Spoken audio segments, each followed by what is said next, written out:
understand it. This wasn't the plan. Don't wanna demand it. I've done what I can. And I never mentioned the times you were rude. And I never mentioned when you hid the truth. Scared to lose it all. I won't stand a chance. And I don't wanna fake it. What if I can't walk away? Got me saying away. Hoping I don't make the same mistake.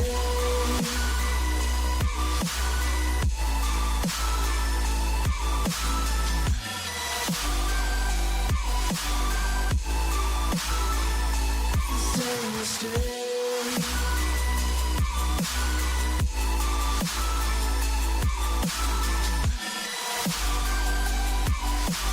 Hoping I don't make the same mistake.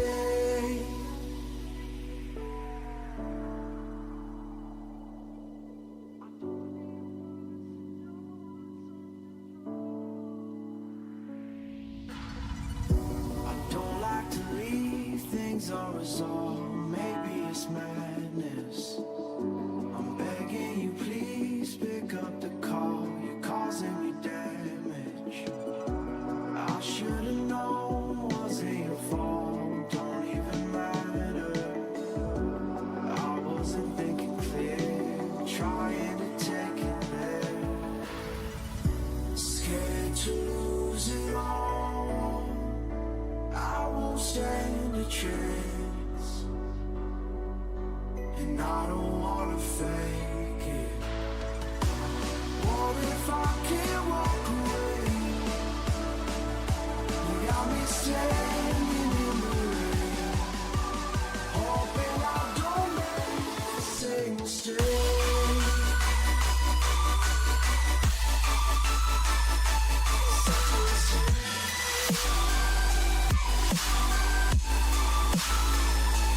Same mistake.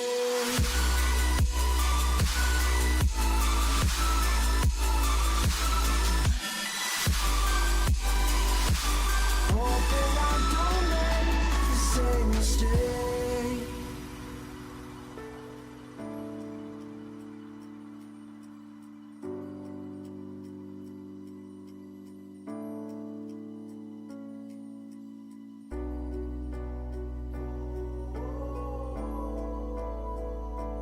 I'm just standing in the rain, hoping I don't make the same mistake.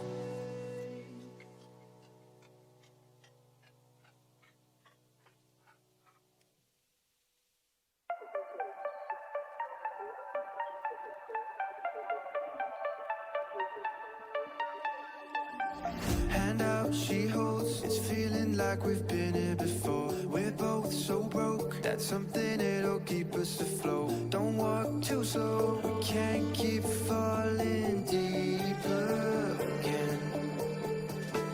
Came too close and the taste so far from pure. A rush of blood. Welcome back, everybody. We are here to herald the return of the Chesapeake Regional Super Smash Bros. Champions, because we are back in a new season. We couldn't be more excited to be with you today. I'm Chris Clayton, and I'm joined by my lovely brother Kevin, as always. And Kevin, this team, they get me so giddy, right? This is our first stream back since the beginning of the new semester. We've got an exciting matchup today with Thomas More University in Super Smash Bros. And this will be the first time we get to watch this team on stream again since they won a title last semester. Isn't that crazy, Chris? I feel like every time we see Shenandoah Smash Bros. Roster, we always say they're getting better each and every step of the way, and you can never always be sure until you see moments like that. Walking away with that title was such a big deal and will be such a huge just player going forward for NECC and other tournaments going forward. I mean, it really just speaks to the levels of the players.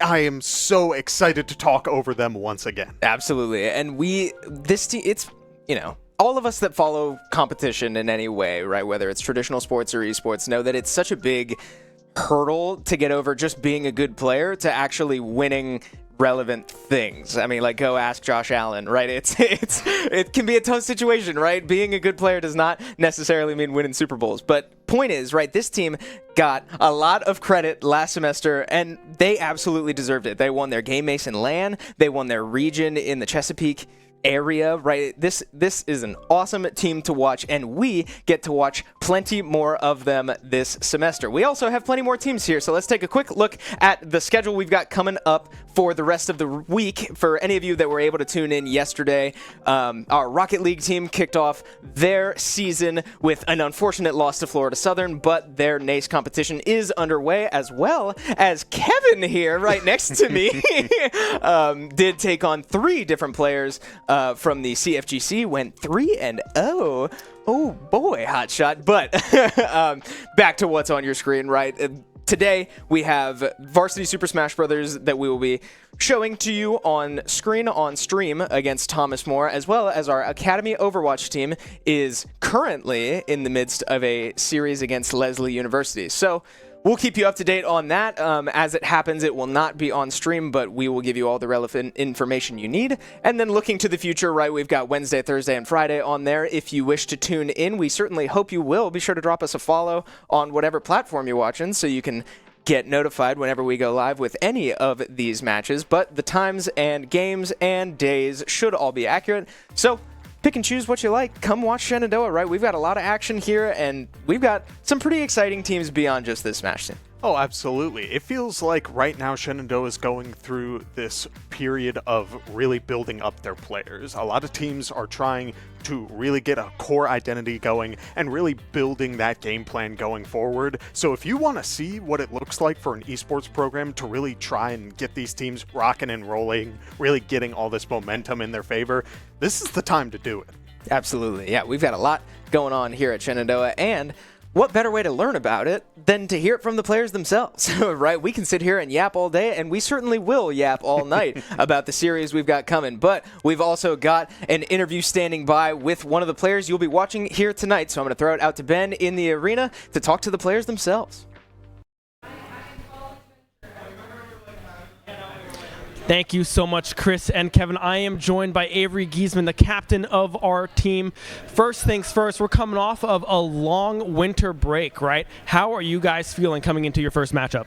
I can't lie to you, Ben. The team's feeling well rested. I can't say that we were, grinding every day on the sticks, putting in the hours. But we did get in some good tournaments over break. We were able to have a very successful scrim versus, some high-level schools. So we are feeling warm going into today, but we did get some great rest over break, and it was nice to have that rest before getting back into the swing of things. No, for sure. Now, last semester was very successful for you guys, right? You won your conference and qualified, I believe, for NECC Nationals regardless of placements this semester. What are your goals now for this upcoming season? I mean, it's just so exciting, Ben, knowing that we get that opportunity to compete at that stage. I mean, we're one of the schools that, doesn't have a lot of these players that we get on these big scholarships and that we get, these teams. And we've really built this team from the ground up, and I'm really proud of this team for that. And it's really exciting that we get the opportunity to compete versus those teams. And we don't really have to stress that much about this NECC season. We're already going to that Nationals. So our goal for this season in both our NECC and our NACE matches is just to prove that we can compete at that next level, right? I mean, on the NACE, our team has never seen the Super Conference yet. We've never gotten that top 8 placement since the introduction of the Super Conference. So I believe that this is a Super Conference level team right now, given the right circumstances, given the right day. So I believe that that is certainly a goal of this team, but also just to continue to compete well in NECC and not just make nationals, but really excel in that environment.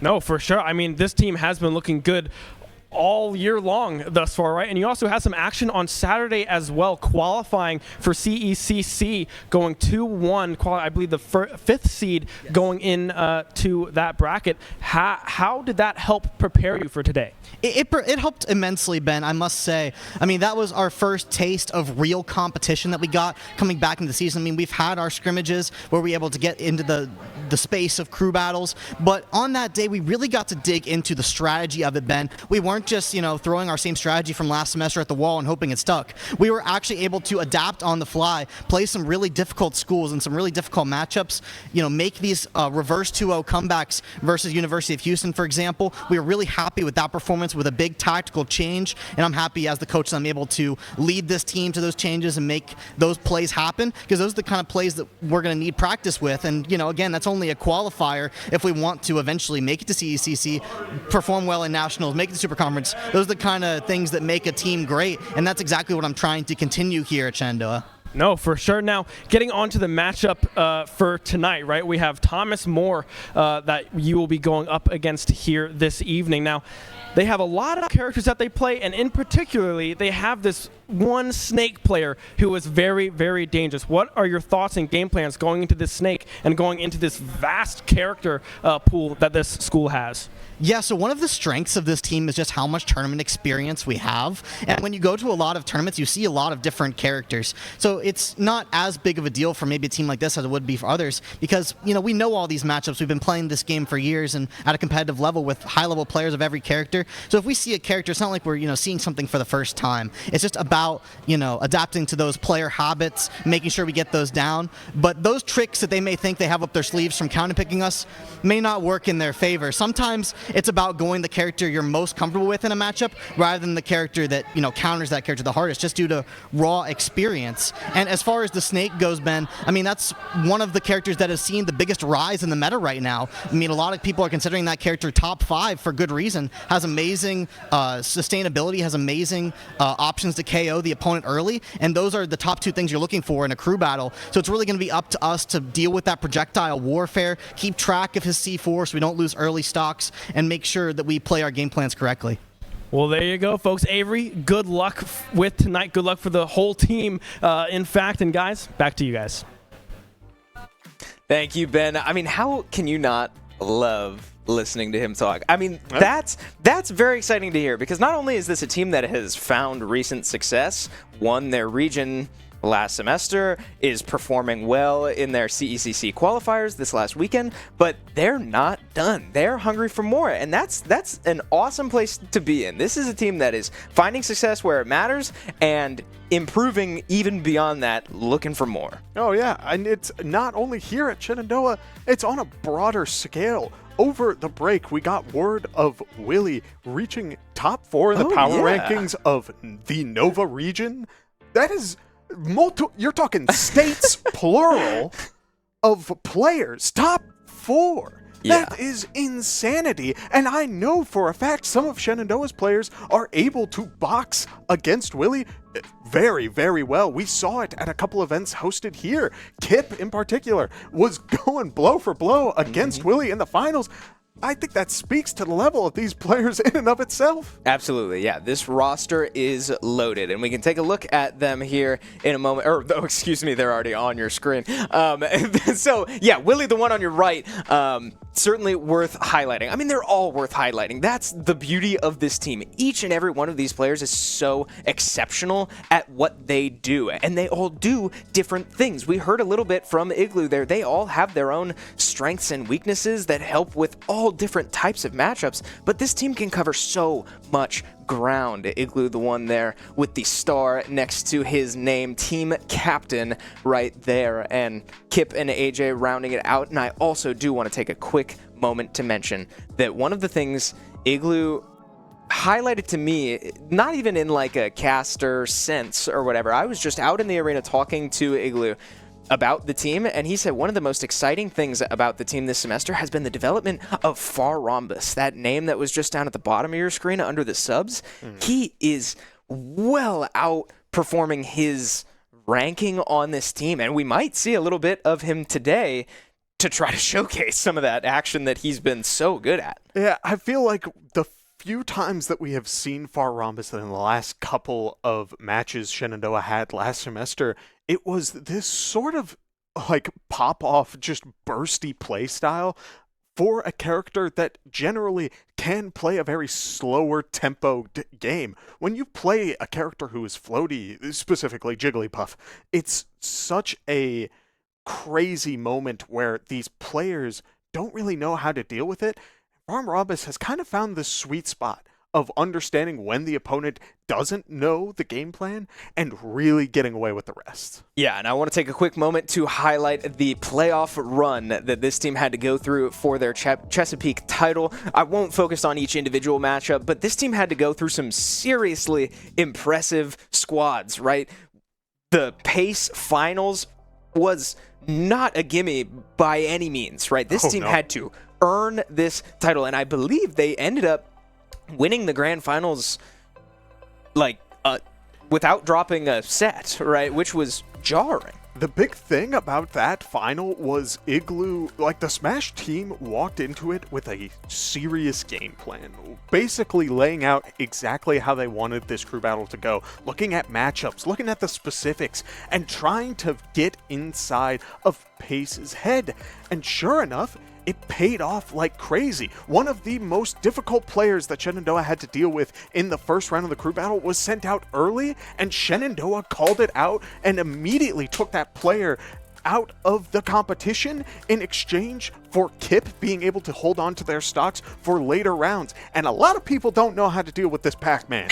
It is so good, Chris. Yeah, a lot of people could not find the answer for Pac-Man, and we can take a look at last season as a whole and show you. I mean, the numbers speak for themselves, right? It goes beyond just the Pac-Man, but with a final record of 6-2, and the game record being 14-5, Shenandoah does not make mistakes often when it comes to Super Smash Brothers, right? This team is extremely well-rounded, but on the other end, right, we do have a strong opponent here today. This is our matchup for the show tonight. Thomas More on the right side of your screen, a record of 5-2 last season, a game record of 9-6, so both positive as well. So a strong matchup here tonight, right? You would think that Shenandoah would probably be favored, right? Reigning champions, a game record of 14-5. This team is very hot, but anything can happen in high-level Smash Bros. And we can take a quick look at the schedule as well. This NECC bracket, or group, I guess, excuse me, pretty well rounded out, right? We see a couple names you might recognize. I won't highlight every team, obviously. You can see them all on your screen, but UNC Wilmington, right? Thomas More will be seeing tonight. Seton Hill, a strong school as well. Ohio Wesleyan. Certainly names that you would recognize. So, Shenandoah with a tall task in front of them. A long season. A lot of Smash Bros. To be played, right? All zeros across the board. And only time will tell where this bracket, where this group shapes up toward the end of the season. Yeah, let's talk about this in particular, this being the first match of the semester. Shenandoah last semester, a lot of those losses that we saw on that record were happening at the very start of the semester. There were about, I think, 3 of those losses were in the first week, maybe the first 2 weeks, which sounds very, like, worrisome. Us back here, we were like, there's something off, but the team found their dynamic rather quickly and were able to snowball it into the record that we saw. Now, it's a fresh semester. We may have this sort of championship on our shoulders, but that doesn't necessarily mean that you can go into this thinking that you're the top dog. People want your title. They're going to try and get your title. So that means Shenandoah needs to be ready to polish those gears and get right back into the swing of things. That is going to be the story of tonight. Can Shenandoah really keep this momentum going? Absolutely, yeah. I believe you're right. The Shenandoah's final series score was 6-2, and I believe I believe Shenandoah started 0-2 last season. Won 6 straight, won 3 straight in playoffs to walk away with the title, right? But they did get off to a rocky start, and it helps when you're able to drop games like that and sort of learn and grow as a team. That, you know, obviously it's a big deal that they're not, you know, knocked out of playoffs with those losses or anything, and they have the opportunity to rebound, and boy, did they. So, yeah, the headline of tonight, right? If we're keeping track, can Shenandoah come out swinging? Can Shenandoah maintain that momentum they had at the end of last semester? Not even the end of last semester, for the latter 80% of last season.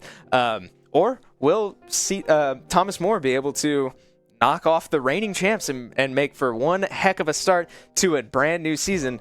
Ooh, I mean, there's a lot exciting about 0-0 matchups. Oh, absolutely. And on top of that, we know very little about the players that Shenandoah is going up against. The one player that seems to be making the rounds and has Shenandoah truly in this sort of headspace of watch out is the Snake player. And Igloo talked about that already.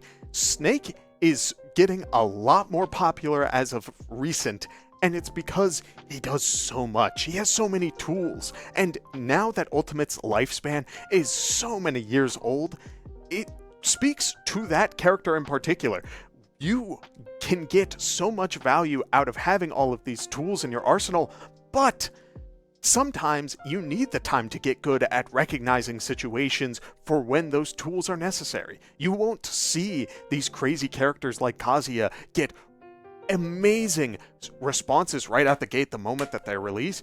It takes time. So seeing a matchup between potentially this amazing Snake player and one of Shenandoah's players who specializes in a character that took time to master, I mean, it is beautiful stuff. Yeah, and just to take a moment to mention the other roster members that Ben mentioned in that interview. We said it's a deep roster. That was all we said. Because what do we have? What's the list in front of me? I have Sephiroth, Rob, Steve, Terry, Kazuya, Ridley, Incineroar, or Ganondorf. Whoa. Any combination of those characters. So, I mean, interesting stuff. I don't know. We're going to have a lot of fun watching this Smash team. I do want to take a quick moment to shout out, however, we have another form of competition going on right now in the Shenandoah Esports Arena. We can take a quick look at our B stream. We have Pagani racing for the Shenandoah iRacing squad. So we'll be keeping an eye on him. You are certainly encouraged to keep an eye on him as well to the best of your ability.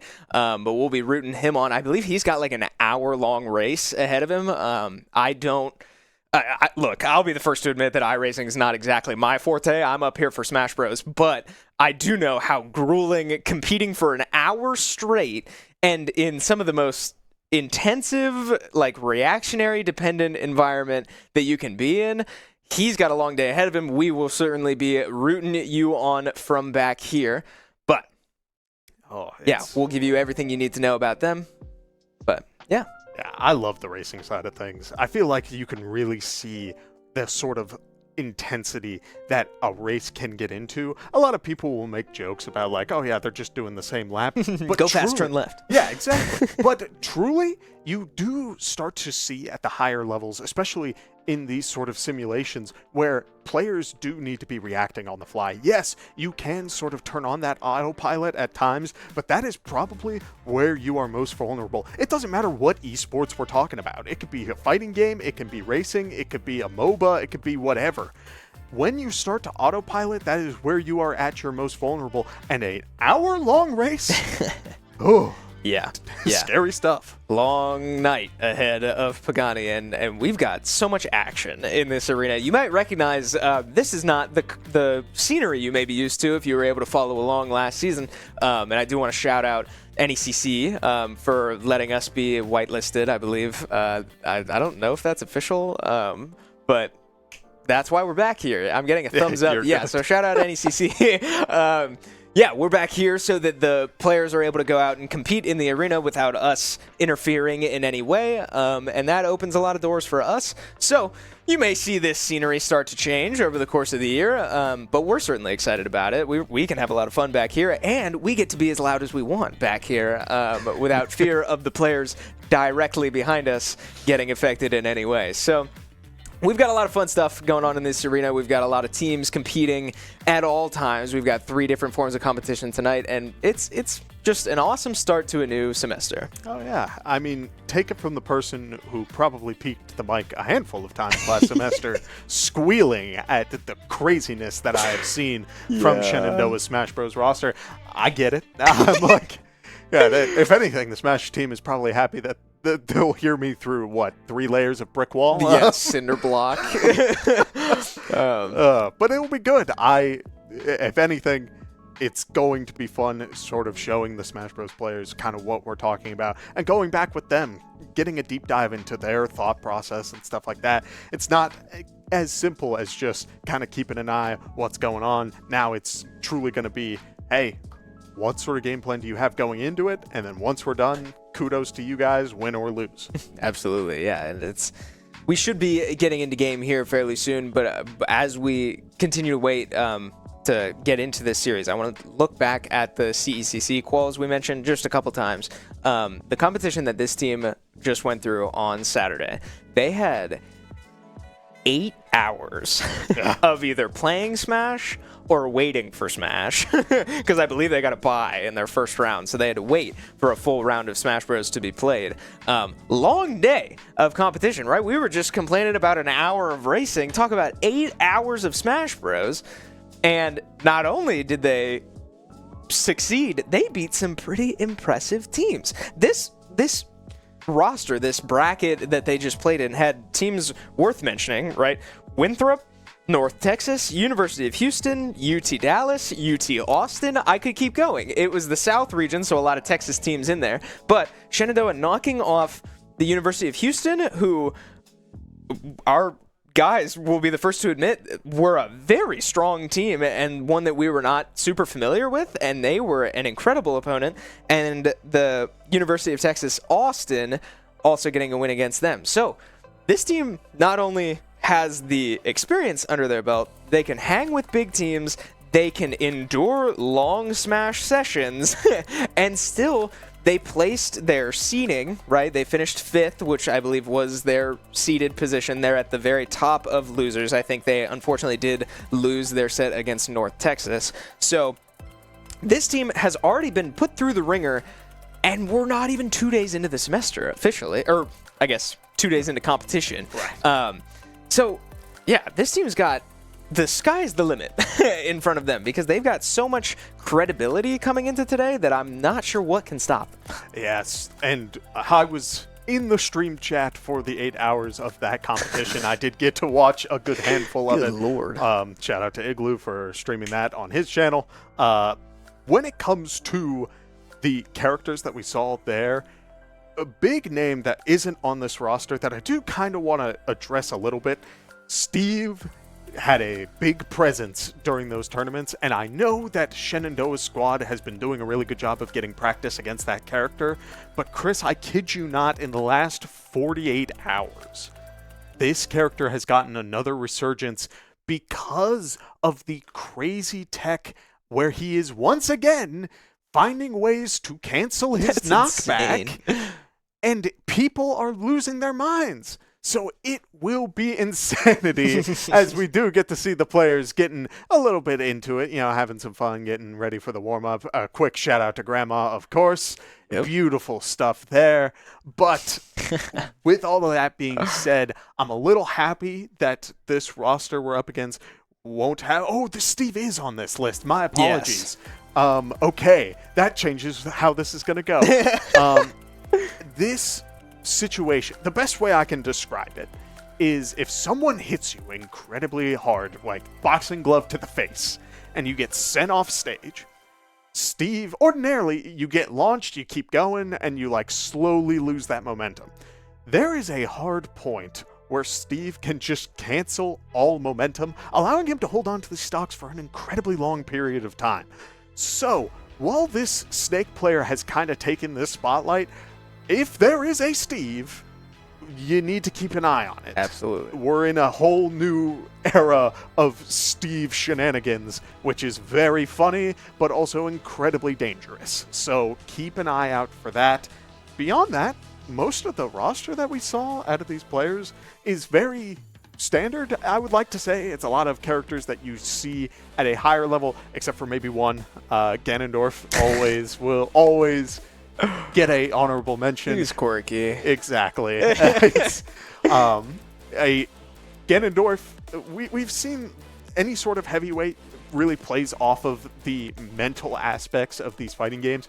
Thankfully, Shenandoah's roster is very used to these high-stress situations and doesn't easily cave under pressure, but that doesn't change the fact that this character can just walk up and three-shot you. Like, it's one quick swing of a blade and suddenly home run, you're gone. Like, it's crazy stuff. Yeah, and I can't emphasize enough that the Snake is really the only character that we are confident we will see today. Like, of the, 1, 2, 3, 4, 5, 6, 7, 8 characters that I listed just a moment ago, it truly the other 3 characters could be any combination of those characters. So, I don't know. I mean, I have no doubt that the Shenandoah guys can adapt to whatever is put out against them, but we are getting into game, ladies and gentlemen. Are you prepared for the return of the NECC Chesapeake Region Champions? Because the Shenandoah Smash Bros. Roster is on your screen and ready to compete for another one. Yeah, okay, big thing here, Chris. We got Pac-Man up against Incineroar. The major factor of all of this is that Pac-Man is such a scary character in the hands of Kip, but on the other side of that, Igloo will tell you Incineroar is probably one of the most slept-on characters in this game. This character, we were talking about a sword doing 3 hits and knocking you off stage. Incineroar with Revenge can do it in 1. So you gotta be ready for this cat to really get his hits in, but he has to be close. That's the big factor. Look how Kip is trying to create distance, using the fire hydrant, using the projectiles like the bell to create space and force Incineroar to get close.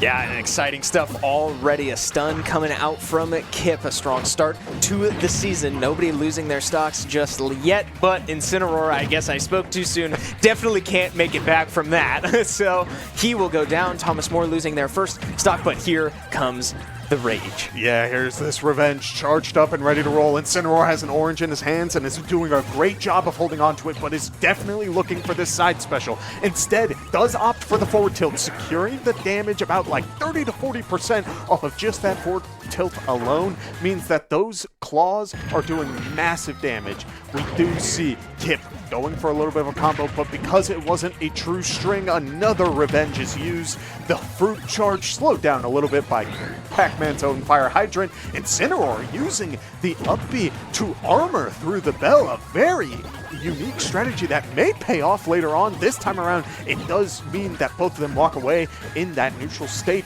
but we do see Kip at that percentage where he should be losing stocks. Incineroar looking for his next big hit, but at about the same. Pac-Man can take stocks just about as early, especially with a bell setup. Yeah, another stun connects, and now we play the recovery game, right? Can Kip keep this Incineroar off stage? Can he maintain control? And Incineroar does get back on with the up B, so stage control goes back in favor of the Incineroar, but not for long. 153%. The key comes out, but Thomas More ready for it.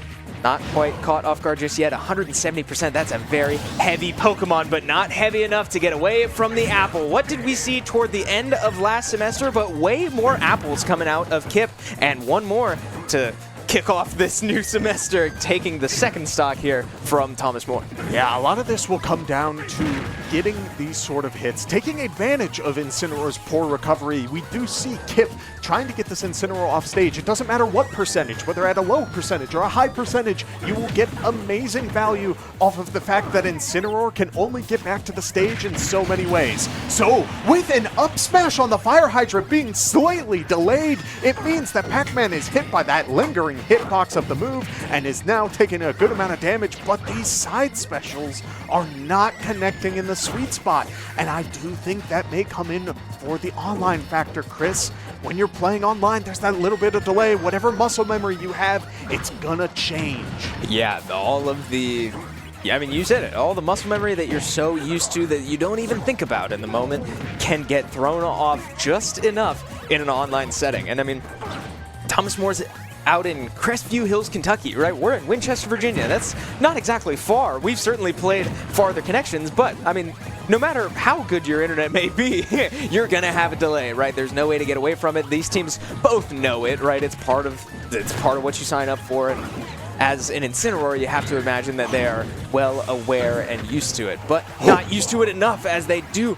Kip finds the forward tilt into the stun. The Fire Hydrant goes down and finds the last stock off the Incineroar. Kip walking out with 2 stocks remaining, and Shenandoah starting on the right note, giving that Incineroar 5 booms before taking him out. Wow.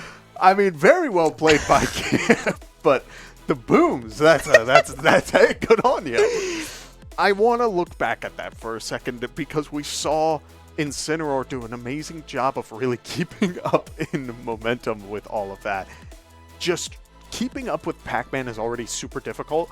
There were a couple of interactions there where I could have sworn Kip was incredibly safe. When he throws the bell, he should be incredibly plus, which means that Incineroar shouldn't be able to hit him back. And yet, Incineroar's grab lunges forward, was able to get a couple of really good hits, and yes, it was all sort of falling into place when Incineroar was on stage, but Kip does a really good job of keeping people off stage, and Incineroar doesn't excel there.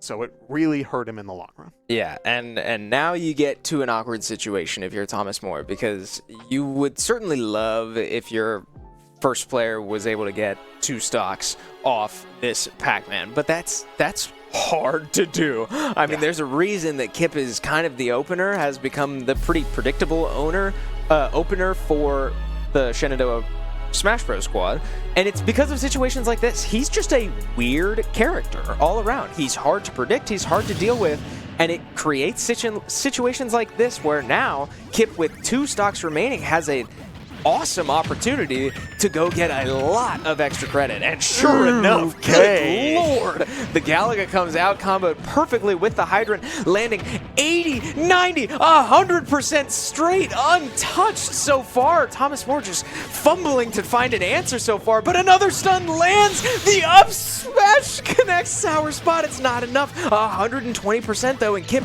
is rolling right now. Yeah, Kip is definitely taking advantage of this knowledge check. We do see Rob wanting to use the side special to get as much value off of the reflect as possible. It's a very strong move in a vacuum, but it does leave you in a lot of end lag. If you are caught in a bad spot, that does mean that Kip will be able to take full advantage.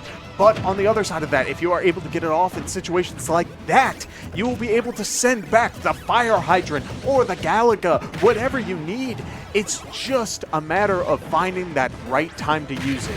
And so one good bell connects. Rob, being a slightly heavier character, still going down to a forward smash at 70 on the side of Small Battlefield. Yeah, okay. I mean, need I say it? This is just about worst case scenario so far. This is not at all where you'd like to find yourself against Kip's Pac-Man. Down 2 stocks already, down 5 stocks total, and unable to get a stock just yet off this Pac-Man. I mean, I said he has an awesome opportunity to get a lot of extra credit, and boy, has he found it so far. 30% now on the last remaining stock for this Rob, 100 and about 10% on Kip. So, I mean, he close to dying, right? A good combo out of this Rob might finish the job, but the side B won't land for Kip. Rob survives for one more day, looking to play around the Hydrant.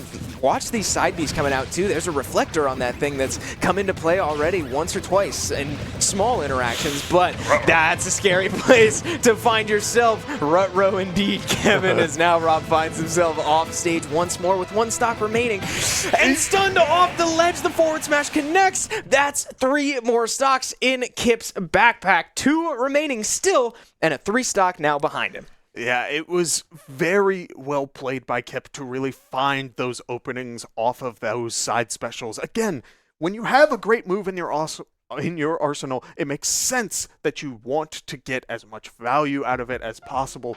But when it has a weakness like that, where you're stuck in the end lag, where you can't move for a little bit, and you're playing against someone who can throw out moves relatively quickly and combo them into long strings, dealing upwards of 70, 80%, it makes sense that you gotta be careful when you're throwing out those moves, especially the side special and the smash attacks. So when we look back at this footage keep an eye on that. Caught in the end lag there, caught rolling a couple of times. The down smash end lag was able to get a solid amount there. Kip forward smashing that side special, throwing out the bell, getting the neutral recovery, which happened a handful of times this game. It was just a lot of calling out these sorts of habits and getting as much value as possible off of these interactions. Yeah, well done there. I mean, you nailed it, right? Each one of those clips had exactly what you were talking about, the end lag and the repeated habits, right? We saw the neutral get up twice in those clips, and Kip was ready for it the second time. So all it takes is one, is the lesson from that, and do it once, call it a habit, and Kip will be all over it. So now you're in an uncomfortable situation, right? Kip with 2 stocks remaining, and Thomas More now down to their 3rd player. We do have our answer. It will be a Terry. So here we go. Attempt number 3 at trying to eliminate this Pac-Man and move on. Try to claw Thomas More back into this series, or will Shenandoah run away with it before Thomas More can respond? Yeah, Terry is definitely the kind of character that could very quickly equalize a crew battle. With the comeback mechanic go in his arsenal, I mean, you're talking a very strong move on a character who, yes, wants to be close to deal his damage, but look at the moves like forward tilt, power dunk even, have such great zone coverage. It just really makes it difficult for Pac-Man to find these hits, but Kip doing a good job of playing it slow, getting as much value as possible. Terry doing a good job sitting on the ledge, trying to get as much value as possible out of Kip before going for anything crazy. Does get the grab and knocks Terry back off stage. Go is online, jumps over the key. We are looking for potentially one of those super moves, and we won't see them just yet. Right, yeah, 2 new moves added to Terry's arsenal, but not for long. I speak too soon once again, as the Terry will go down well up to, what was that, like 150%. So no doubt about it, right? Stun into forward smash. It doesn't get much easier than that now. Terry down back to 10%, trying to find just 1 stock off the Pac-Man, but SDI'd out of the jab power dunk. An interesting interaction. I mean, that's like pretty hard to do, yeah. But Kip finds his way out of it. It's behind us, right? Gallagher comes out, doesn't land. Wow, the jab into the rising tackle doesn't confirm it either. Terry struggling, miscuing, trying to find this kill, but just keeps dropping it. And now Kip able to just keep running away, buying as much time as he needs, finds the grab on the ledge once again, and this is not where you want to be against this Pac-Man. Yeah, I'm shocked. The power dunk SDI is definitely one factor like this, right? I mean, you can have amazing SDI and get out of that combo. The jab one, I did not think you could. I was shocked that that did not connect. I don't know if it's only the enhanced version where Terry has to charge it like a traditional fighting game input, but it could just be that I have been misinformed about this for years. So as we get through on this, we do see Kip able to get the fire hydrant to connect. Terry sitting at that go percent does go for the Buster Wolf, and it will connect, meaning that this player from Thomas More is going to start equalizing things, trying to get a bit more momentum onto Kip, but at what cost? Caught jumping with a bell to the face means that it is 1 stock to 1 stock. Yeah, trading stocks, they're pretty, another day out on the stock market. But Kip kind of looked like he got caught on autopilot a little bit there. He went for the bell off the ledge, saw the Terry with the neutral getup, but the bell didn't land. And then he ran up for the forward smash thinking it landed. It didn't. And before you know it, you're grabbed and you get... Are you okay? Buster Wolf, that's what it's called. And yeah, Terry's sending you well off stage. So a rare mistake out of Kip, but now 1 stock remaining, and that's really all he needs. We have seen this player go 12 stock teams before, and he's in a position to do it now with who we assume to be the snake behind this Terry, but can't talk about him just yet until Terry is off the screen, because just as much as Kip is in a position to take this stock, so is the Terry, right? 1 stock either way. Next kill resets percents, everything is forgotten, and we all move on. Can Terry get this off Kip? Throwing out smash attacks, dash attacks into the shield, gets caught by the up smash. Kip turns to the camera and smiles, knows he got away with a little something there, and now 9 stocks straight, 1 stock remaining for Kip, and Thomas More now would take about a miracle. Yeah, I mean, that slide tackle move that Terry has is strong. It's very good. But in this situation, where Kip was playing so defensive, going for it, especially on shield or when Kip has the opportunity to jump out of the way, again, it's another move that has so much end lag on it. You're not trying to take stocks at this point. You're trying to secure that damage. So this Terry player looking for those sorts of moves at this point did set himself up for an awkward situation that did mean he lost that stock. But all the same, he did a great job of getting out of those bell setups. There are so many players who don't know how to deal with those bells. Whenever you're at the ledge, some people wait, some people give Pac-Man all the time in the world that just sort of let him do whatever he wants. Because you think about the trajectory of it, right? You got your ledge, and you just sit there, where the bell goes up top and falls in place, or it kind of goes at that diagonal. You know what that covers? Where Kip is standing, he's covering the roll. If you jump, he hits you on the jump. And if you wait too long, he hits you at the ledge. It's very tight timing.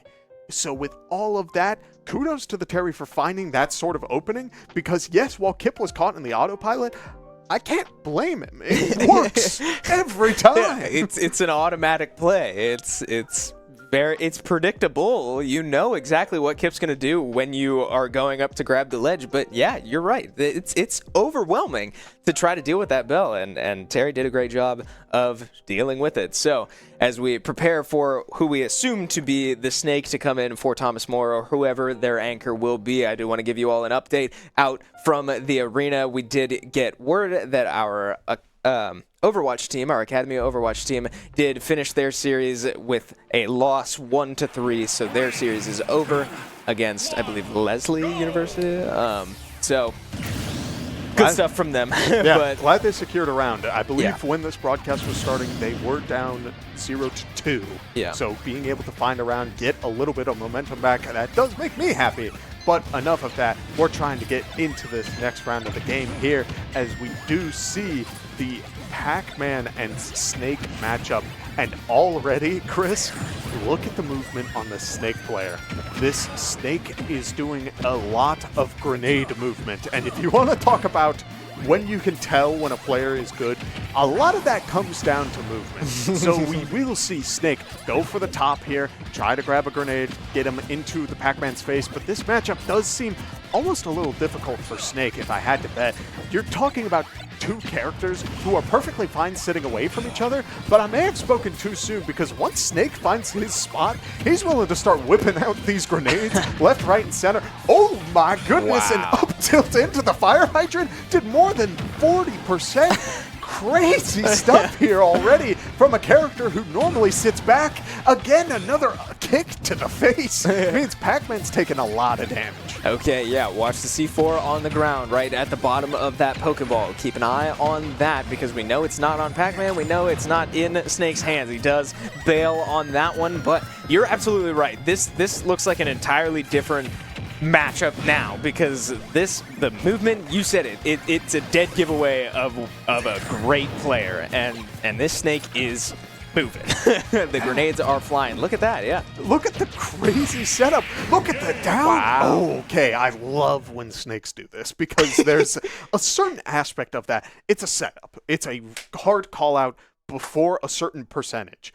When the players are below, I think like 120 or so, they can roll either away towards Snake or do that get up attack, do nothing. You have 4 options that you can do in those sorts of situations, and Snake doing the right call, holding down shield, trying to get Pac-Man to go for that get up attack while he's stuck in the end lag of that move. Again, one more kick sent up to the heavens, and the Pac God is gone. Yeah. So finally, Thomas More can breathe a sigh of relief that you said it. The Pac God is now off the screen. So where do you go from here, right? The Snake did a great job of not losing any stocks in that matchup, so they will take 3 full stocks into whoever Shenandoah decides to send in next.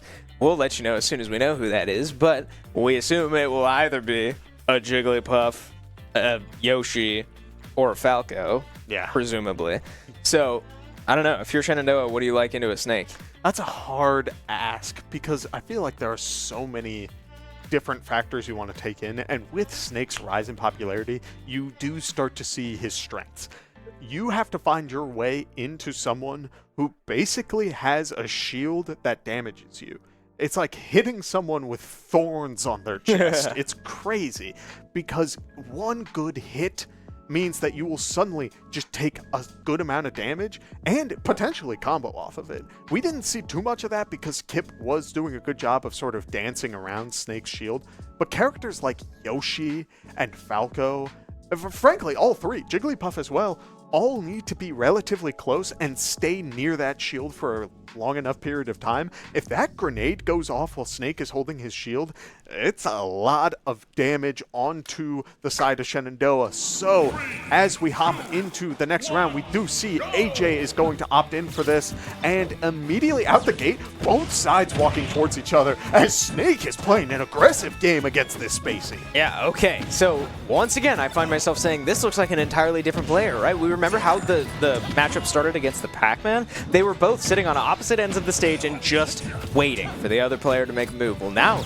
Snake saying, all right, I'll run right down your throat. Like, I mean, I'm going to play it right in your face, and we're going to make this happen. So close quarter combat, certainly not out of Snake's kit. Trying to find the 2-frame on the down smash, doesn't quite land, but look at all the explosives. The side B will connect for Falco to try and get back onto stage somewhere. The reflector is something to keep an eye out for as more and more of these projectiles start to come out. The up tilt tries to connect, won't quite, and now AJ kind of got this Snake where he wants him, but he will get back on stage and we reset to a relatively neutral state. Look at these explosives, though. Yeah, I think this is how this matchup should be played. It's not necessarily that the Snake should be the one sitting back in this matchup. I do think he's the one who needs to walk forward, and I think that speaks to the experience of this player once again. He knew out the gate that he needed to be moving towards this Falco. AJ wanted to get a solid amount of damage in return, and now we're sitting at close to even percent. Snake a little bit higher, but both players at a percentage where one good hit will send them flying. Yeah, flying they do, as Snake now finds himself to 150%. It does get grabbed. Now, Falco does not really have a kill throw, but goes up and finds the up air well up above the stage as Snake likes to go, and he'll get bit for it, losing his first stock in what would be a very tough comeback. So each one of these stocks counts so much, it just carries so much weight for Thomas More right now, but getting the return, right, trading the stocks ultimately, and Falco going down, losing his first, and we're right back to just racking up percentages on each other. Yeah, AJ doing a good job of trying to find these opportunities to get Snake in these uncomfortable situations. I'm starting to see the value that Falco brings to this matchup, but look at Snake's crouching. I think Snake is trying to get Falco to jump and go for that side special and duck under it. I think he's looking for Falco to approach, get caught in that end lag, and get some crazy combos off of it, but in return, AJ doing a good job of staying grounded when needed, but also getting these up airs when it counts. A lot of characters can't get Snake when he's up that high, but Falco following Snake into the top blast zone means that another stock is secured for Shenandoah. Yeah, and I want to take a moment to point out, too, Snake is a really unique character in that he hurts himself a lot. Sometimes intentionally, sometimes not intentionally. Situations like that, right? So Snake racks up percentage on himself a lot more than most characters, right? I mean, sure, you've got Pichu and whatever that, like, also hurts himself. Well, yeah, an interesting trade there. The up tilt will finish the job, but in a situation like this where you need Snake to preserve these stocks for a really long time, for theoretically two players after AJ, every time you hurt yourself is a big deal. That's free percentage that you're giving to the other team that when you only have 3 stocks, 2 stocks, 1 stock to work with, that hurts so much, and it really starts to add up. It makes these up airs confirm a lot earlier than they would normally for AJ. Yeah, I'm loving what I'm seeing from the Snake once again. We're talking about an adaptation where, yes, he was pulling grenades for most of this match, but now he's starting to box. He's starting to get in Falco's face and keep up in momentum, and it's catching AJ slightly off guard, which means that AJ now needs to be careful, looking for these approaches, trying to get these last couple of hits. There's that crouching come into play, ducking under the laser. Snake able to shield that side special, but doesn't go for anything crazy. Snake holding onto the grenade. There is a bomb. There's a bomb on the map. Snake opting not to throw Falco back into it. Instead, AJ needs to recover low, and the air dodge keeps him in too long of end lag, which means that AJ will go down, but with 2 stocks in his pocket. Wow. I mean, so far, this Snake has lived up to the hype. I mean, that's a high-level player. That's impressive Snake play, and we're seeing exactly what this character is capable of. But, boy, something you do not see often against Snakes is them go up high like that and succeed. Everybody tries it, but because Snake recovers high. Every Snake player does it, but it's so hard to do. And AJ going out and getting 2 stocks by chasing the Snake up to the top blast zone and finding the up airs. Exhibit B. That's a huge deal. That's very impressive stuff out of AJ to take 2 stocks off this anchor player from Thomas More. Yeah, I do think a lot of this matchup did fall into Snake's hands right around here. When he decided to change the game plan of this matchup to play especially boxy, he played a great neutral game leading into those matches, but it was at that last stock when he decided, okay, let's really try to bring this home. It's do or die, and frankly, I don't feel like dying, so let's do this. And it was beautiful. That's what you need to do in those situations. If a game plan is not working, or if a game plan is too even at this stage in the game, you gotta take the risk to change it up, and it pays off for now. You do have 1 stock against 6 in Shenandoah's pocket, but that does give you a lot of information for the next round of this crew battle. Absolutely, yeah. This is a multi-round series, right? These teams, no matter who comes out on top in this first set, these teams will play again in 20 minutes. So, yeah, information matters a lot, especially when this set started the way it did. Because there's not a worse feeling in crew battles than getting swept in 2 players, right? It's bad. You don't have any information on who the other team has, and also the 1 or 2 players that they put in just waxed you. That's hard to recover from. So the fact that Thomas More is able to claw back right now and get to a 3rd player, at least, right, is a huge deal. And we know that anything's possible as long as you've got a stock, right? We've been on the other end of this fairly often, and Shenandoah has come out on top more times than you might think. So look, I cannot rule anything out at all. This Snake is playing very impressive Smash Bros. But with all that said, that leaves Igloo, Willie, or Farambus. And we have our answer. It will be option A of the 3 I just provided. The Igloo Yoshi this time around will be coming out, not the Samus to try to compete the range game.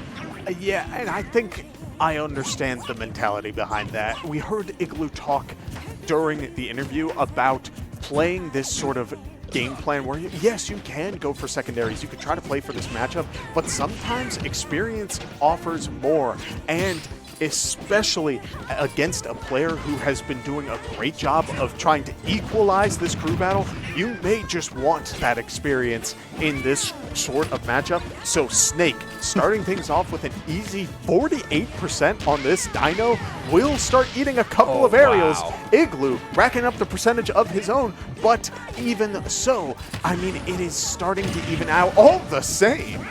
Yeah, man, Thomas More, this Snake player came out so successfully, right, to start, getting all the way up to 48%, and just like that, look at the percentage on Snake. That's all without getting another hit onto Yoshi until just now.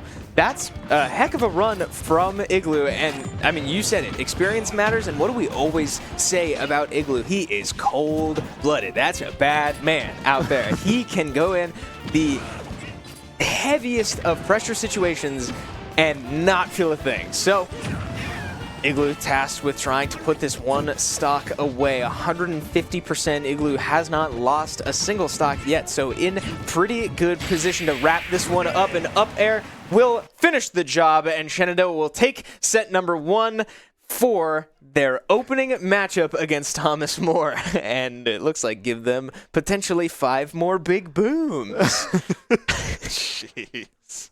Another 5 big booms for the Shenandoah roster. I loved that game plan that Igloo had going into that game. I mean, talk about just a very quick and easy, like, no establishing any sort of crazy game plan, not giving the Snake the chance to try and get any sort of reads or information. It was a lot of taking the time early, maybe like 30 seconds, to figure out an opening and then keep Snake in the disadvantage. I don't want you to know any sort of tips or tricks that I have in my neutral state where the two of us are trying to get the first hit on the other. You will not know my sort of approach into these games. It just means that now Igloo is still sort of a hidden force. You don't know what all this game plan might include in this sort of matchup or in this sort of setting. So now Shenandoah does go up 1-0, and you have to ask, who are you sending in against Shenandoah University? Yeah, you have to think that Kip is probably coming out first again, right? This is the strategy. This is the playbook for Shenandoah Smash Bros. It's pretty short, and it starts with Kip on page number 1, right?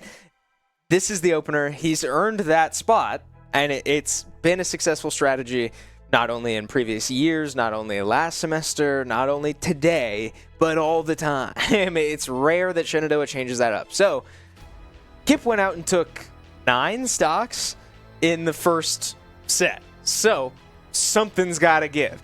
Do you put the Snake out first, anticipating the Pac-Man? Probably not. But something has to change. And maybe the change comes from this roster depth, right? There are 5 characters that I mentioned pregame that we did not see today. So who knows, right? It certainly seems like Thomas More has options, and only time will tell as we prepare to get into our second set here. And that's the big thing, is Incineroar took 1 stock off of this Pac-Man, and that can be a very valuable tool. While you may not want that matchup first, if you think it's going to play out the exact same, most crew battle situations, someone takes 3, someone loses 2 in the process, and you move on to the next game. Being that bridge, being that person who can take the 1 stock and then get out is a very critical tool. So maybe you do save this Incineroar for a little bit. Maybe you try and hold on to it for that situation. It does mean you need someone to take 2 stocks off of this Pac-Man. I don't think Rob would be the answer for that situation. I think Kip does a really good job of getting into Rob's face. Despite playing a sort of slower game plan as Pac-Man, he does have all the tools to box in your face, throwing out forward airs and up airs and whatever else, a couple of fruit, and suddenly you're at a crazy percent. So I do think Rob, being a bigger character and playing a lot of a zone game, struggles a little bit when dealing with that Pac-Man setup. Does that mean that you send them in? Maybe you walk them through or have some sort of trick? You may. But I do think you may have to send in Terry and give him another chance at this Pac-Man where both of them are fresh. Yeah, you have to remember, too, the Terry had a couple combos just fall apart. Like, that had a stock in their hand that they weren't able to convert on. So, yeah, that was a closer matchup than we thought. But, man, the short playbook that I described for Shenandoah is a little bit deeper than I gave them credit for. It looks like Fall Rhombus will be the opener for Shenandoah as Thomas More sticks to their guns, keeps Incineroar as their opener, and we go back to 12-12, a clean slate in set number 2 here. When these sorts of situations happen, it usually comes from the other team wanting to make a hard call. Incineroar losing the stock off of an up special, not being able to grab ledge there, means that this Jigglypuff is going to keep dancing around this Incineroar player for now. But going back to this sort of game plan, I mean, Shenandoah is making a very aggressive call. They did not have a very strong answer for Pac-Man the first round of these crew battles, which means that you have to understand what you have going on. And that means that Jigglypuff right now is going to be sent in, calling out the Incineroar starter from last time. And that means we're seeing interactions like that. An amazing rest setup means that Varsity is securing stocks left, right, and center. Yeah, now keep an eye on... no, Chris. Oh, no. Chris. I don't think he can make it back. Chris, he's gone. I don't He's think he gone. can make it back from that. Wow! Varsity walking the Incineroar all the way to the left blast zone, taking 3 stocks uncontested. And what a start for who is listed as a sub on this roster, going out and taking 3 stocks. Uncontested. He didn't lose a single stock throughout all of that. Jigglypuff sitting at 90%, one of the lighter characters in the game, up against a very scary cat who can take stocks incredibly early, was able to rack up percentage here. Incineroar does not grab the ledge in this interaction, but then is trying to approach against this Jigglypuff. Does get a couple of good hits, but I mean, look at this rest setup. Unable to find the tech means that Incineroar is going to go down there, and then a beautiful edge guard here. I mean, using all of Jigglypuff's jumps to their fullest potential, Incineroar will never make it back from there unless Jigglypuff drops that, which speaks to the skill of Varsity. That is not always easy to do. You need to be very careful with where you're positioning yourself. So shout outs to Varsity because that was amazing Jigglypuff play. Absolutely, yeah. From start to finish, that was very clean stuff out of Varsity. And that is a player who has developed so much in the last 6 months. They were new to the roster, I believe, last semester, right? So new to the school. New to the school here last semester. They tried out for the Smash Bros team here. Were able to get a sub spot secured, and boy, I mean, he has developed into something very special, and it really has gotten to the point where it feels like the starters of this team are pretty fluid, right? It's hard to call. I said that he's marked as a sub for a reason. I use that terminology because he's kind of not. He's very good at the Jigglypuff. He's very good in situations like that, and it's really cool seeing Shenandoah develop this extra tool in their kit as they go on to play many more Smash series down the line. That's what you see. Usually a lot of universities that hit that high level of competition don't always have necessarily top level PR player X, Y, and Z, although that definitely can help. It's usually these situations where they have multiple players in their reserves and can adapt, sort of fill these gaps that some of their starting roster can't necessarily hit. And Jigglypuff is definitely one of those characters who just plays in this right spot where if the opponent doesn't have the right answers, doesn't have the right tools ready, suddenly you're losing 3 stocks. You're getting 3 stocks for nothing. That is amazing value. Yeah. So now we're presented with a very similar situation to what we saw kick off the first set. Excuse me. Where I said Kip had an awesome opportunity to get some serious extra credit. Well, here we go again, right? An awesome opportunity to get even more extra credit because Kip came into the second game with 2 stocks. Varsity so far outperforming the traditional opener, and boy, is he letting this Terry feel it so far. Terry, the response for Thomas Miller. No. Oh no, the jab reset into the sing. Captain Igloo hates that move, but Varsity finding the value from it. Won't quite find the kill, though. The forward smash just not quite enough. 95% though. Go meter online now as he crosses the 100 threshold. And boy, Varsity is clicking. Yeah, now this is a very dangerous spot. Wow. Jigglypuff able to find the shield. The jab Buster Wolf is not a true combo. Okay. You do have the opportunity to hold shield, but if Terry gets a down tilt before that, where you're stuck in the air, that's when it becomes dangerous. It will become true. So it's going to be on Varsity to try and get rid of this go meter as soon as possible. Yes, Varsity doing an amazing job of finding the opportunities, taking that stock out of the equation. Terry does a lot of damage, but at the same time, Jigglypuff can go down incredibly fast. So getting all of these hits means that another stock is taken. Jigglypuff snoozing on Final Destination, sitting at 62, and is getting, again, crazy value to start things off. Kevin, he hasn't lost a stock yet either. We are now 5 stocks in, and Faramis is not even above 50%. I love watching this gameplay. I love seeing the patience out of Faramis to find a couple hits and not commit too much to flying off stage and trying to kill this Terry before it's time. This has been incredible to watch, the patience from this player to find the right moment and capitalize. And boy, has he. The back air connects, the go meter is back, the forward air all the way off stage, and Faramis does it once again. Call it 6 stocks straight with 0 loss. That's a lot of booms on your screen. That's a lot of booms, Chris. And again, the value of this Jigglypuff, when you don't have the answer for it, it can be so incredibly dangerous, because you see interactions like this. One good hit off stage, Terry sitting at 162, the dash attack able to secure that stock, but also here, it was one missed tech off of a forward air, immediately into the rest, and that's another stock practically gone in the blink of an eye.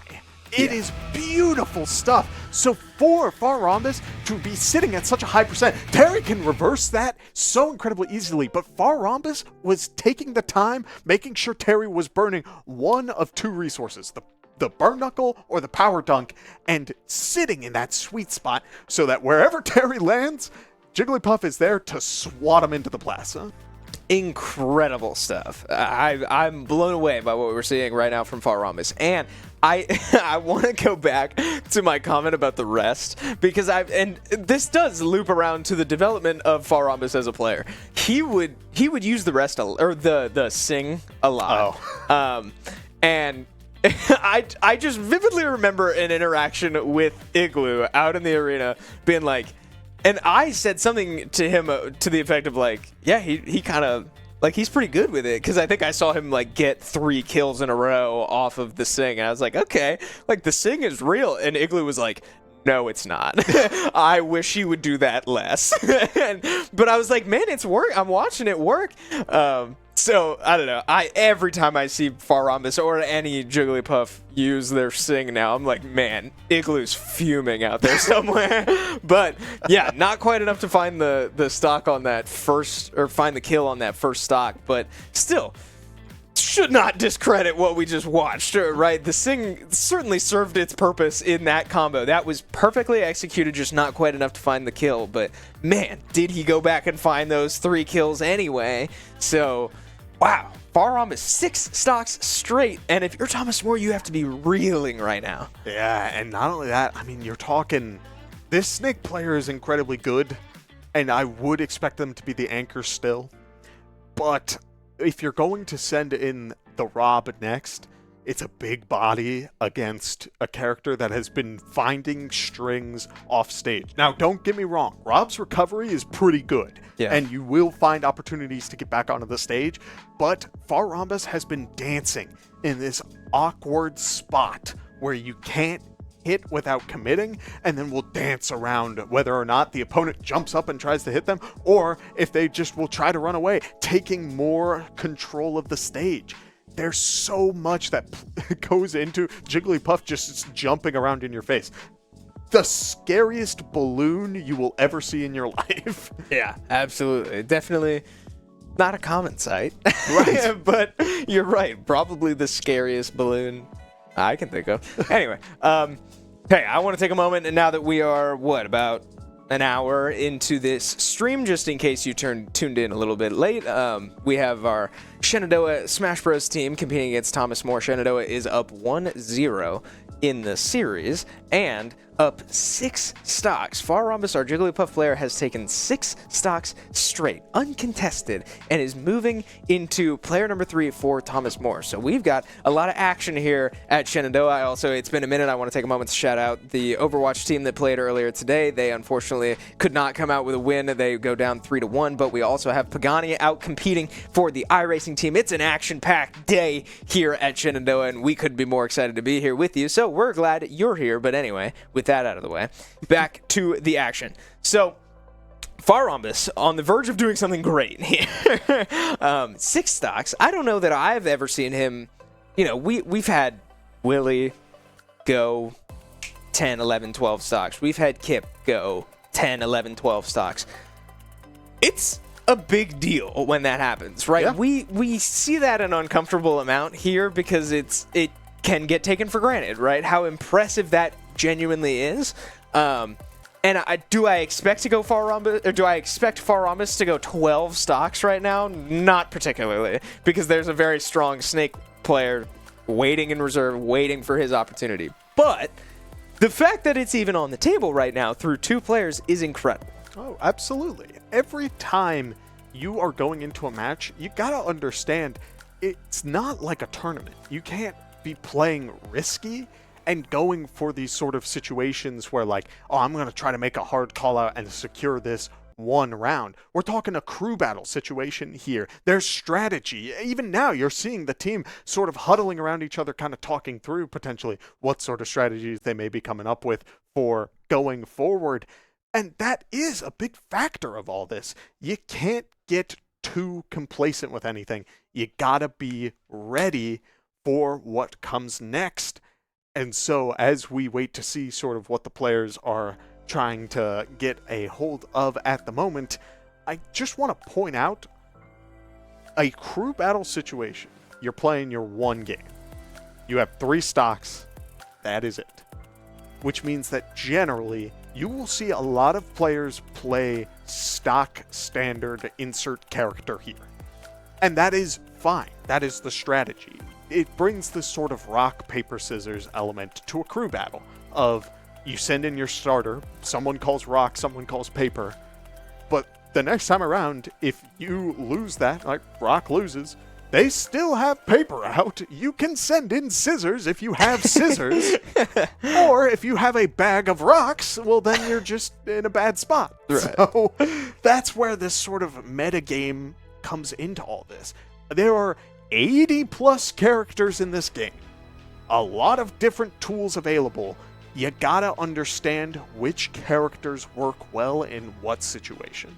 Yeah, and now, excuse me, I'll read this out again, right? It was at the very start of the show I mentioned that Thomas More has what we believe to be a pretty deep character pool to choose from, and the list I was given, the list we came up with, was Sephiroth, Rob, Steve, Terry, Kazuya, Ridley, Incineroar, Ganondorf, and then the Snake that we know about. So I'll get rid of the Snake there. You've got 8 options that we think at least are options over there. So far today, we had seen the Terry, the Incineroar, and the Rob. So knowing that the other options were there, you have to question if the Rob was going to come back. Well, sure enough, we have our answer on your screen as we get back into the action. Thomas More will send out the Rob to try and deal with this red-hot Jigglypuff. Yeah, and we are seeing a lot of these side specials come out again, but Jigglypuff, being a character that needs to stick close to Rob,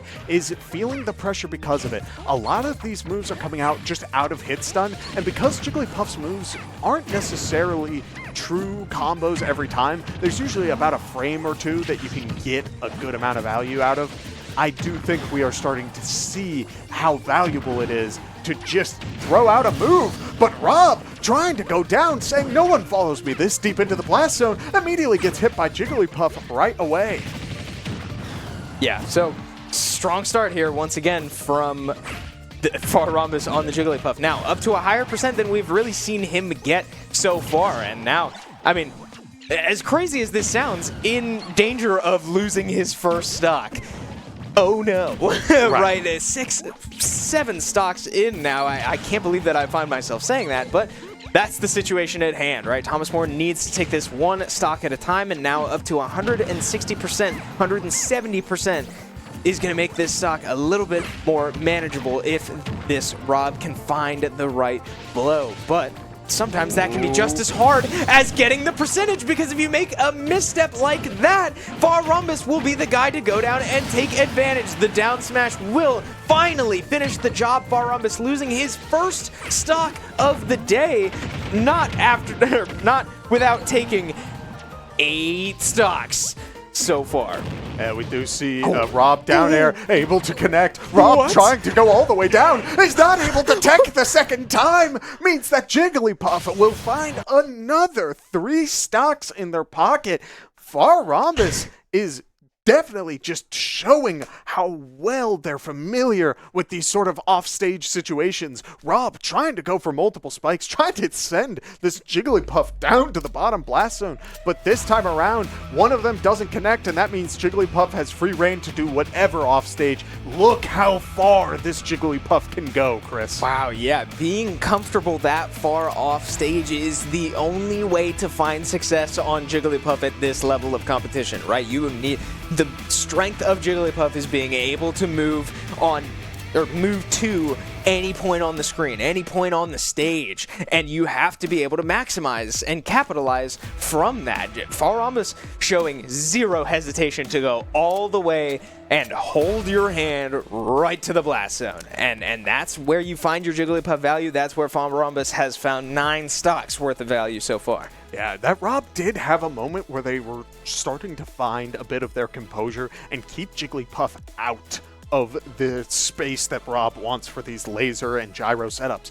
Specifically, when Jigglypuff was at a higher percent and was able to swat Jigglypuff away with the forward airs and stuff like that, I think that's where we started to see how that Rob's game plan truly started to formulate, of just keep knocking you away, getting that damage secured, and then if your combo isn't true, I'm going to throw out a smash attack and you're going to lose it quick, which means that Farumbus does lose 1 stock going into this last round, is up against this Snake player, but 9 stocks in hand is nothing to scoff at. Yeah, good lord. And okay, so now it's worth mentioning again that Farumbus is in a better situation than Kip was in the first set, right? This has been a similar story through 2 sets. One, the opening player for Shenandoah going the distance all the way to the last player for Thomas More being this Snake, but Kip only had 1 stock remaining and got very close to taking a stock off the Snake before he ultimately lost it. So Farumbus has an opportunity here, right, to make a little bit, if not just take out the Snake, get some breathing room for the rest of the squad to go in and take care of business, right? This is stuff that needs to be kept track of in a crew battle. This is a team game, and boy, Farumbus taking it in his own hands so far, and we'll see if he's able to finish the job or not. But on the feet, on the cusp of greatness is Farumbus right now. Yeah, we do see Snake using the shield grenade combo to really keep this Jigglypuff at an awkward spot. When you hit Snake's shield and he has a grenade pulled, that does mean that you will explode on contact. And that is very dangerous for Jigglypuff, who does need to sort of sit, kind of lingers in the opponent's face for situations like that. Those grenades are going to be dangerous, and that means that Jigglypuff needs to find opportunities where the grenades are either not in Snake's hand, or Snake is getting ready to pull it, and then maybe get a combo off of it. As we see here, throwing the grenade back into the face of Snake. The back throw will not be enough. Jigglypuff having to dance around the Nikita, goes low, is able to get back onto the ledge, is going to have to sit in that very awkward spot for the neutral get up. Does get hit by the up smash, taking about 30% onto the Snake, but I do think it's a very hard matchup for this Jigglypuff. I mean, look at how much damage this Snake player is doing off of these grenade setups. Yeah, the game plan is exactly what it needs to be so far for this Thomas More anchor, right? Racking up damage from random points on stage. knocking off, throwing out explosives from all around. And wow, the C4 finishes the job. Certainly caught me off guard, but definitely caught Farombus off guard as well, taking the last stock off this fabled Jigglypuff that did go 9 stocks before ultimately going down. But what a journey this has been so far for Farombus to now lob it to the rest of the team to try to go finish the job. Yeah, beautiful stuff. I love this sort of setup here. I mean, you have taken out all the other pieces of this equation and are leaving the rest of Shenandoah's roster to deal with this Snake player.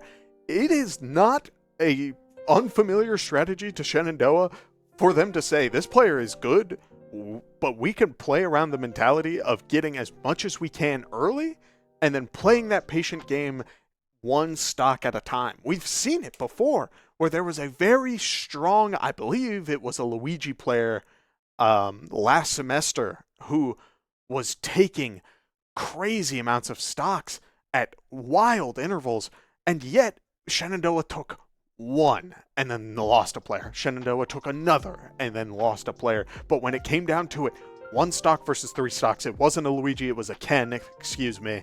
That player had to deal with that sort of situation, did an amazing job. They're a strong player, but it wasn't enough. So Shenandoah is ready to deal with this sort of situation the best that they can.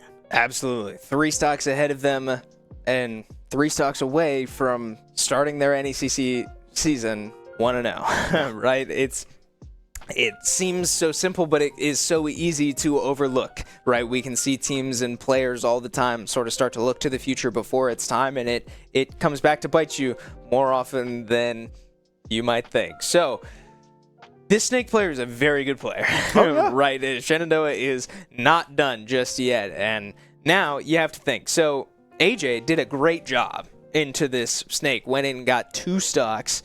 Igloo started off a little rough, but then got momentum and never lost it.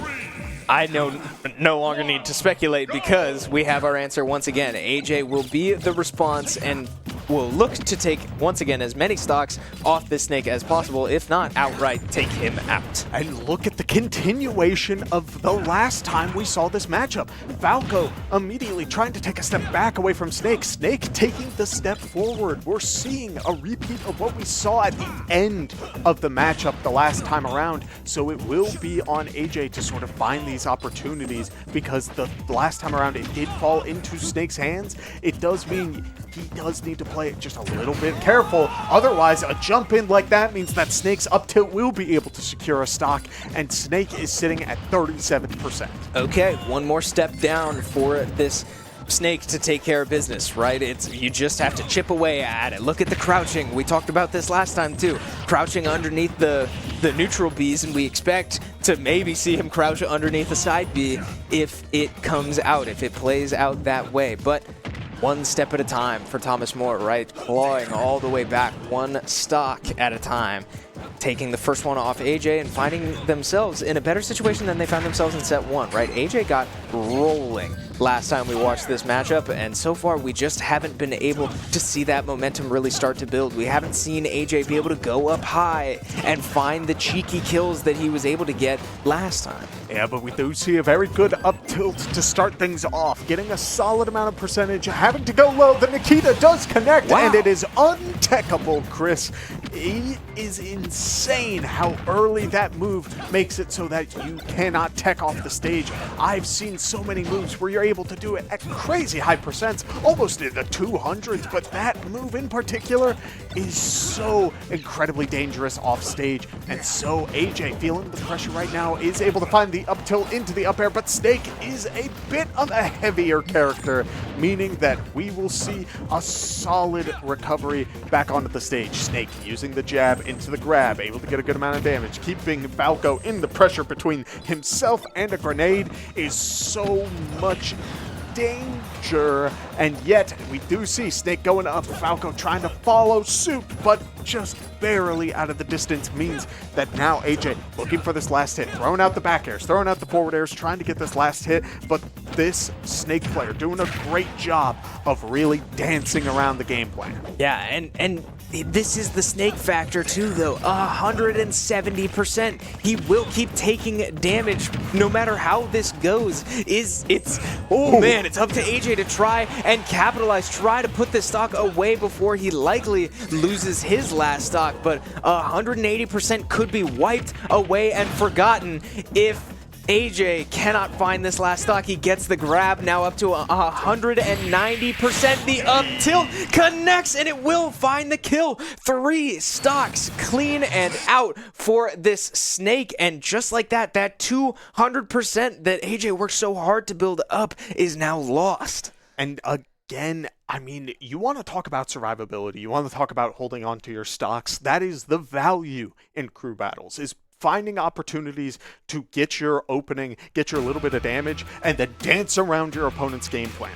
Holding on to this lifeline as long as possible is your best friend, and while that may sound simple in theory, it's not in execution. So this Snake player, able to sort of dance around, find his openings on these forward tilts, getting the good Nikita interaction off stage as Falco was just a little too low to go for the reflect, means that we have situations like this where one jump in, a good spot dodge. I did not even realize that. I thought the move was just shielded. Snake able to get a bit of frame advantage off of not being stuck in shield stun means that up tilt connects uncontested. Yeah, and that's textbook from Snake, right? This is a high-level Snake player. This is impressive stuff that we're seeing from this player, and the up tilt lands true, right? It's one of the most classic Snake kill confirms outside of all the explosives and other stuff you see along the way. That Snake up tilt, boy, does ridiculous damage and has an insane knockback. But also, I want to acknowledge that a lot of the matchup comes down to we saw Falco going all the way up and trying to get those last couple of hits, but when you're dealing with Snake going all the way up there before using the up B, I mean, it's crazy stuff here, but enough about that. It is time. Willie has made an appearance a little bit earlier than we were expecting, meaning that Kazuya Mishima has made the appearance on Hollow Bastion against the Snake matchup. This is one I don't think we saw last semester, and I'm very curious how this plays out, because while Snake is willing to play this patient game, Kazuya wants to be in your face. So we're going to see great approach from Willie if he's going to be able to close these stocks. Yeah, Shenandoah making a decision making a decision to try to send out the anchor now and take care of business before we even see a 4th player out of Shenandoah. But man, this Thomas More Snake player is in a rhythm right now. Willie is not able to breathe just yet, but he doesn't need to be able to breathe for long to take you out. You need to be so careful against this character. He can be so oppressive and deal so much damage, but so far, unable to. My goodness. This Snake is clicking. This is beautiful play. You want to talk momentum, Chris? This is the power of momentum. You are seeing a Snake player who is able to beat and match against a Smash player, top 4 in the Nova region, Chris. We're talking a superstar player, and is really dancing around, boxing around, getting these correct grab timings, getting the Nikitas in the right spot. Willie goes down and didn't take a stock, and even Willie is shocked. Look at the expression. Everyone knows that is not normal. Wow. Yeah, not often you see Willie go down. Not often you see Willie get 3-stocked. Talk about getting in your bag. This Snake's spacing here was overwhelming for Willie to keep up with. So many times we saw the hitboxes come out and get shielded. So many times we saw the grabs come out and be dodged. Willie just could not get his hands on this Snake at any point during the game, and before you know it, the game was over. Snake was dishing damage the entire time, and Willie, in the blink of an eye, is off the screen. Yeah, 1:35, Chris. That was the time it took to knock out one of Shenandoah's strongest players to ever be on this campus. I mean, that is an achievement to behold. For those of you at home who may be thinking earlier on, like, oh, the Snake may not actually be that good, it could just be a matchup knowledge thing. This is your proof. This is how you know that this player definitely has a lot of experience under their belt. So Shenandoah needs to take a second, to take a deep breath and understand, okay, we got 3 stocks, we're up against 3 stocks, the lead is gone.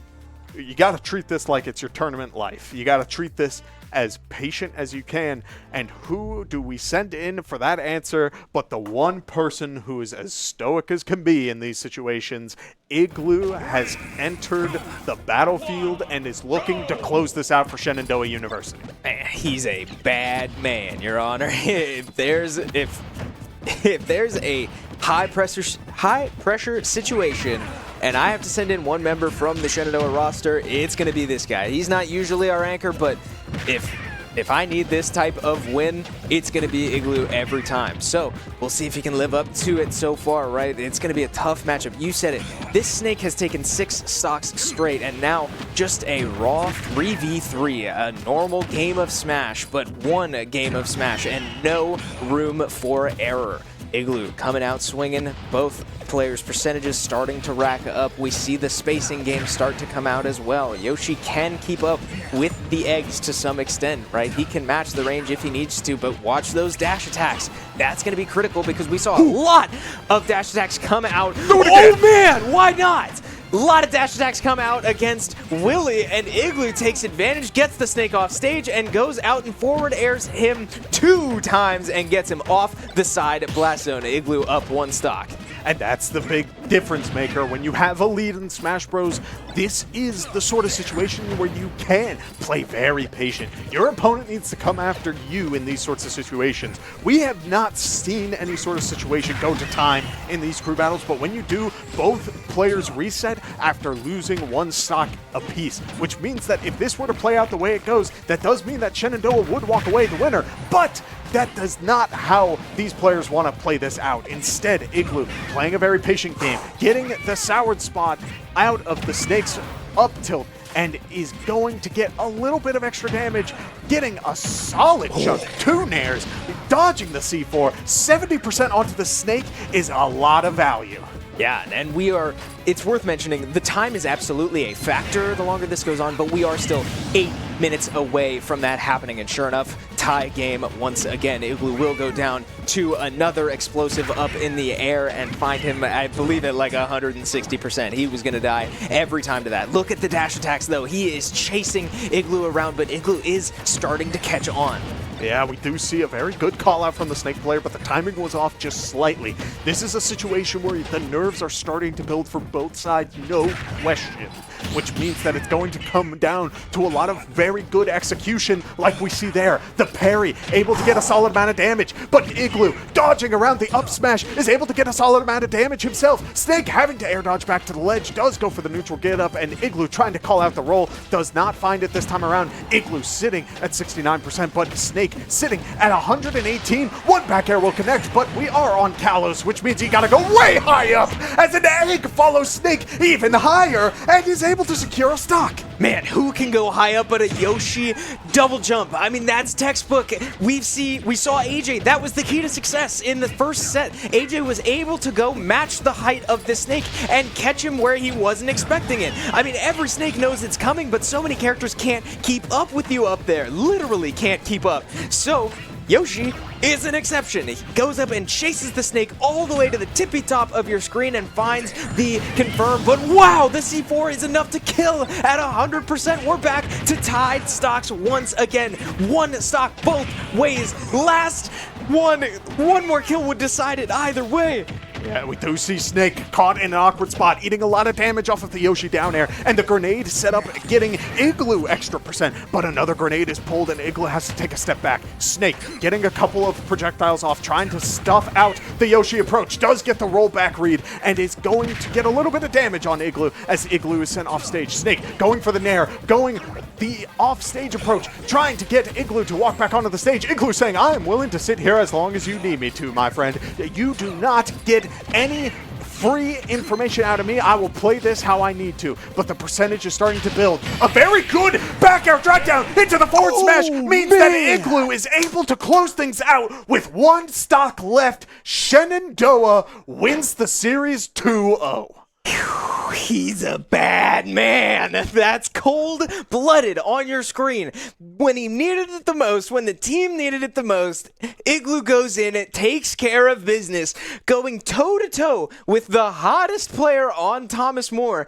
3 stocks to 3 stocks. Igloo taking care of business and walking out victorious. Man, but shout out to Thomas More making Shenandoah work for it. If you told me that this was going to go down to Shenandoah's last player, Shenandoah's last stock, after what Faramis did, I simply would not have believed you. But this Snake player is incredible, and they were able to take Shenandoah the distance, but ultimately come up just short as Shenandoah will walk out week 1, 1-0. I mean, I always knew, if you're in the Smash community, you always know the value of a Snake player. And yet, this is a different level. And I am so impressed with this Snake player's level of play that it truly is just amazing. I'm hoping he's going to locals, man. I'm hoping he's competing at other tournaments and stuff, because this was beautiful. This was insane what he was able to pull off, but when it comes down to it, we said it at the start of the broadcast, we said it during the intermissions, we said it at the end. Igloo, in these sorts of situations, when all the pressure's on him, is willing to sit down and stay calm and find his opening to take it. And man, did he. That was awesome to watch. And it's so cool to see this team get tested over and over and over again. And I can't say come out on top every time. This team has been through some heartbreak in their long history together. This team has been competing for a long time together, and they have not always come out on top. But man, do they have experience. They know what it takes to go the distance, to be on your heels, even though you were up 12-3 at one point, to find yourself on the back foot and still go out and close, finish the job, take care of business, and move on. This team is special, man. I can't get over it. Yeah, they're impressive every time we see them on this desk, and so I am so happy to say that they walk away with the win this time around. It is so exciting to see that they start off this series with a win. I mean, it's beautiful stuff. Yeah, and I mean, we can sit here and talk about it all we want, but we do have one of the stars of the game right outside these doors. So we've got Ben standing by, ready to talk to him. Ben, take it away. Thank you, Chris and Kevin, for an amazing show. And thank you to David Faramis here for coming out for a post-game interview. You had an unbelievable showing here today, going 9-3. How do you feel? Oh, I feel great. Oh, do I hold the mic? Okay. You go for it. You earned it. Well, I feel great. Super proud of the way my team played. We had a little bit of a strategy that we wanted to do, where we were sending me in first to see how we can deal with it. Really impressed with the way I played, and really able to just be able to play well. And I'm, again, super proud of everybody. Shout out to Igloo, who really logged in there on the last stock. I really appreciate it. But yeah, just feeling great so far. No, yeah, I mean, you should be feeling pretty darn good. I mean, going 9-3, you had some hiccup there with that Snake. What is that matchup like going against someone that has so much control over your airspace? Yeah, so the Snake is a very, very hard matchup. He can just do a lot of things where just pull out grenades, throw bombs, but basically put me in a scenario where I can't really play the game, and it's kind of really just hard to work around it. But what I've realized is that I just need to play the game a lot slower to where I can find an opening, and that's just harder. So I'm glad that my teammates can just help me in the background there. No, yeah, I mean, you did a fantastic job, and I mean, you went 9-3, right? You had 9 straight stocks, I believe, without. I think you only lost one stock over that first 9. How did you keep that momentum up, and how did you keep really just your morale and everyone just behind you excited and energized? Yeah, so when I was playing hot already, 3 stock in the first person, then I was hearing a lot of the cheer from the crowd, and that was really helping me with the way I played more. And so I was able to just keep that momentum forward and just keep getting stock over stock. And yeah. I mean, hey, well, congratulations to you, David. Congratulations to the entire Smash Bros. Team. We'll be tossing it back to Chris and Kevin. Guys, take it away. Thank you, Ben. Congratulations to Faramis as well as the rest of the Shenandoah squad. They do walk away undefeated on the week, undefeated through 1 week, 1-0 in their NECC competition. But that's exactly where you'd like to be, right? You want to go into every week undefeated. The best part about being 1-0 is the opportunity to play for 2-0. So awesome stuff for this team. Squeezing out a gritty one. But I mean, I can't say we couldn't have expected that, because Thomas More finished last season as a very strong competitor, and we knew what we were getting into with that Snake player. And I mean, do you want to talk about the level of competition that these players have going into this, and the level of pressure they kind of put themselves under to get ready for this sort of stuff? We can see back here, we have cameras to see the players and sort of their reactions, as well as for you to see. But I can tell you right now, Shenandoah's players have already sat down to continue playing. Players who were in that crew battle were not necessarily satisfied with how that played out, and are already sitting down to say, I want to do better next week. So if you want to see what a fired up Shenandoah player looks like, please follow, subscribe wherever you are, because it's going to be craziness. Absolutely. It will be craziness. And that will wrap up the craziness for today. However, we did have a lot of action here. We have our B stream still up, I believe, if you want to keep following Pagani in his iRacing competition, but that will do it for us here on the mainstream. Shenandoah Smash Bros coming out on top 2-0 over Thomas More. Excuse me, Pagani has finished 19th out of 40 in his race, so congratulations to him, and we do get to nice and cleanly wrap up our competition here in the arena then. So thanks so much for following along for all of our different forms of competition, both mainstream and side broadcast, if you were able to tag along with Pagani in that adventure. But yes, Smash Bros coming out 2-0. Overwatch, unfortunately, going down 1-3, but we live to fight another day. So be sure to drop us a follow on all of our socials and wherever you're watching right now, so you don't miss out on any of our esports action here at Shenandoah. I want to take a quick moment. Hey, shout out Mama Clayton. I don't know if you're watching. It's her birthday. So shout out. But that will do it for us. So thank you so much for watching. Be a friend, tell a friend something nice. It might just change their life, and we will see you next time.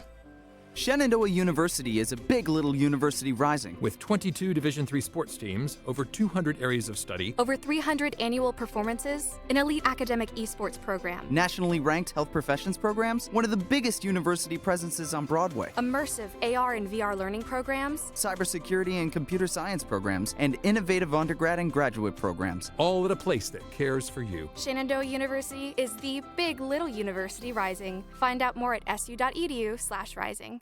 We have the Esports Arena right here on campus in Winchester, Virginia, and this facility acts as the hub for all esports activity at Shenandoah University. Students are able to use this space not just for competition and practices, but also as a living learning community and a sandbox for them to come and explore and practice and try out things related to and through esports in the gaming industry, so that they're getting that hands-on learning and the skills necessary to help them find a career by the time they graduate. We also have the professional level broadcast production booth, where we do all of our broadcasting and production, from casting of our games that we play right here on campus to working with outside entities to record footage for them as well. In addition to the space that we have here in the Esports Arena is the Esports War Room. Our students get to use that space for studying, but also outside projects. So our students get to use this space for professional development and the academic side of our esports program, which is such a critical component to go with that competitive element that we have.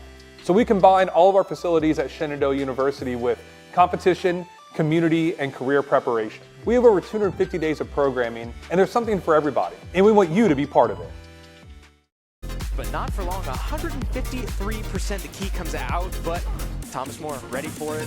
Not quite caught off guard just yet. 170%. That's a very heavy percentage. Whether at a low percentage or a high percentage, you will get amazing value off of the fact that Incineroar can only get back to the stage in so many ways. So, as an Incineroar, you have to imagine that they are well aware and used to it, but not used to it enough as they do. Kip finds the forward tilt into the stun. Good far, but another stun lands. The up smash connects Sour Spot. It's not enough. 120% though, and Kip is rolling right now. Yeah, give back the Fire Hydrant or the Galaga, whatever you need. It's just a matter of finding that right time to use it. And so one good bell connects. It's a scary place to find yourself. Rut row indeed, Kevin, as now Rob finds himself off stage once more with one stock remaining. And stunned off the ledge. Is online, jumps over the key. We are looking for potentially one of those super moves, and we won't see them just yet. Right, yeah, 2 new moves added to years. So as we get through on this, we do see Kip able to get the Fire Hydrant to connect. Perry sitting at that go percent. Let's go for the Buster Wall, and it will connect, meaning that this player from Thomas More is going to start equalizing things, trying to get a bit more momentum onto Kip. But at next kill resets percents, everything is forgotten, and we all move on. Can Terry get this off? Kip throwing out smash attacks, dash attacks into the sheet of a great player, and this Snake is moving. The grenades are flying. Look at that, yeah. Look at the crazy setup. Look at the down. Wow. One good hit will send them flying. Yeah, flying they do, as Snake now finds himself to 150%. It does get grabbed. Now, Falco does not really have finds the up air well up above the stage as Snake likes to go, and he'll get bit for it, losing his first stock in what would be a very tough comeback. So Approach, get caught in that end lag and get some crazy combos off of it, but in return, AJ doing a good job of staying grounded when needed, but also getting... Snake racks up percentage on himself a lot more than most characters, right? I mean, sure, you've got Pichu and whatever that, like, also hurts himself. The grenade, there is a bomb. There's a bomb on the map. Snake opting not to throw Falco back into it. Instead, AJ needs to recover low. With trying to put this one stock away, 150%. Igloo has not lost a single stock yet, so in pretty good position to wrap this one up and clean slate in set number 2 here. When these sorts of situations happen, it usually comes from the other team wanting to make a hard call. Incineroar is making a very aggressive call. They did not have a very strong answer for Pac-Man the first round of these crew battles, which means that you have to understand stocks left, right, and center. Yeah, now keep an eye on. No, Chris. Oh no, Chris. I don't think he can make it back. Chris, he's gone. I don't think he can make it back from that. Wow! Far in the air, that's when it becomes dangerous. It will become true. So it's going to be on Far Rhombus to try and get rid of this go meter as soon as possible. Yes, Far Rhombus doing no damage, but at the same time, Jigglypuff can go down incredibly fast. So getting all of these hits means that another stock is incredible to watch. The patience from this player to find the right moment and capitalize. And boy, has he. The back air connects, the go meter is back, the forward air. Frame or two that you can get a good amount of value out of. I do think we are starting to see how valuable it is to just throw out a move, but is going to make this stock a little bit more manageable if this Rob can find the right blow. But sometimes that can be just as hard as getting the percentage, because if you make a misstep like that, Far Rhombus will be the guy to go down and take advantage. The down smash will 8 stocks so far. And we do see Rob down air, able to connect. Rob trying to go all the way down. He's not able to. Snake, the back throw will not be enough. Jigglypuff having to dance around the Nikita, goes low, is able to get back onto the ledge, is going to have to sit in that very off for this Thomas More anchor, right? Racking up damage from random points on stage. Knocking off, throwing out explosives from all. Because the last time around it did fall into Snake's hands, it does mean he does need to play it just a little bit careful. Otherwise, a jump in like that means that he kills that he was able to get last time. Yeah, but we do see a very good up tilt to start things off, getting a solid amount of percentage, having to go low. The Nikita does connect. Away and forgotten if AJ cannot find this last stock. He gets the grab, now up to 190%. The up tilt connects, and it will. So we're going to see great approach from Lily if he's going to be able to close these stocks. Yeah, Shenandoah making a decision in need to be able to breathe for long to take you out. You need to be so careful against this character. He can be so oppressive and deal so much damage, but so far, A Smash player, top 4 in the Nova region, Chris. We're talking a superstar player and is really dancing around, boxing around, getting these correct grab timings, getting the Nikitas in the right spot. To some extent, right? He can match the range if he needs to, but watch those dash attacks. That's going to be critical because we saw a lot of dash attacks come out. Oh man! 70% onto the snake is a lot of value. Yeah, and it's worth mentioning, the time is absolutely a factor the longer this goes on, but we are still 8 minutes. Does not find it this time around. Igloo sitting at 69%, but Snake sitting at 118. One back air will connect, but we are on Kalos, which means he gotta go way high. Literally can't keep up. So, Yoshi is an exception. He goes up and chases the snake all the way to the tippy top of your screen and finds the confirm, but wow! You do not get any free information out of me. I will play this how I need to, but the percentage is starting to build. A very good back air drag down into the forward smash means that Igloo is able to close things out with one stock left. How do you feel? Oh, I feel great. Oh, do I hold the mic? Okay. You go for it. You earned it. Well, I feel great. Super proud of the way my team played. We had a little bit of a strategy that we wanted to do where we sent me in first to see how we can deal with it. Really impressed with the way I played. And thank you, Ben. Congratulations to Faramis as well as the rest of the Shenandoah squad. They do walk away undefeated on the week, undefeated through 1 week, 1-0 in their NECC competition. But that's exactly where you'd like to be, right? You want to go into every week undefeated. The best part about being 1-0 is the opportunity to play for 2-0. So awesome stuff for this team.